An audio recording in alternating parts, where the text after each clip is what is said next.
নমস্কার বন্ধুরা, পুষ্প রান্নাঘরে তোমাদের সবাইকে স্বাগতম। আজকে চলে এসেছি, দেখো আমি আমের চাটনি করব। এখানে কড়াতে তেল দিয়ে 5 ফোড়ন আর শুকনো লঙ্কা ফোড়ন দিয়ে দিয়েছি, আর আমগুলো পাতলা পাতলা করে কেটে নিয়েছি। এখানে দেখো লবণ হলুদ দিয়ে দিয়েছি, দিয়ে হালকা একটু নাড়াচাড়া করে একটু ঢাকা দিয়ে দেবো যাতে আমগুলো একটু মজে যায়।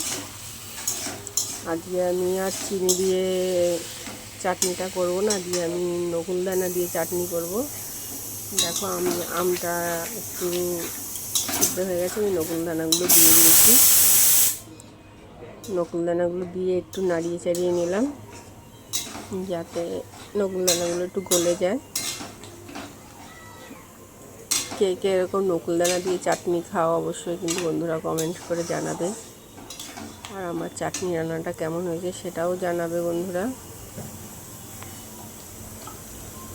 বেশি আঠা হয়ে গেছে, জন্য একটু জল দিয়ে দিলাম।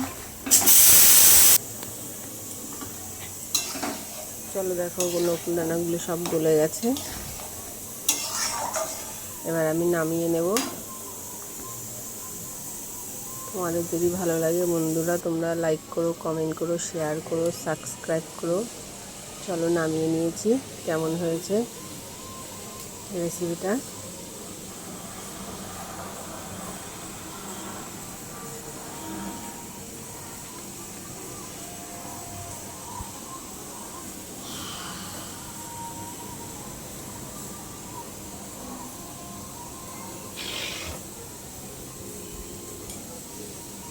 কার কার আমের চাটনি ভালো লাগে সেটাও অবশ্যই জানিও বন্ধুরা। তাহলে আজকের মতো রাখি, দেখা হবে নতুন কোনো রেসিপি নিয়ে আগামী দিনে। চলো বন্ধুরা, টাটা।